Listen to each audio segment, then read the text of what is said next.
4 حاجات هقول لكم عليهم لو عملتوهم، وحاجتين في اخر الفيديو لو بعدتوا عنهم هتاخدوا احسن فترة راحة او بريك ممكن تاخدوه.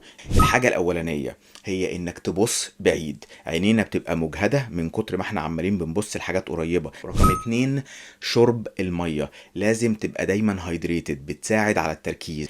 تالت حاجة موف، اتحرك، الحركة دي بتجري الدورة الدموية وبتنشط جسمك. رابع حاجة اتنفس، دي مهمة جدا، عقلنا بيشتغل على الاكسجين. الحاجتين اللي تبعد عنهم هما اول حاجة ما تطولش في البريك. ليه؟ علشان لما البريك بيطول نص ساعة وساعة بيخليك تطلع من المود بتاع المذاكرة او بيخلي البداية صعبة عليك تاني. الحاجة التانية اللي نبعد عنها هو ابعد عن السوشيال ميديا. السوشيال ميديا بالذات بقى حاجات اللي زي الانستجرام والتيك توك، جرب كده تلتزم بالست حاجات دول على قد ما تقدر، وهتشوف ازاي البريك بتاعك بقى اكثر فاعلية. افتكر دايما ان الدال على الخير كفاعله، فما تخليش الفيديو يقف عندك وشيره. وشكرا ليكم.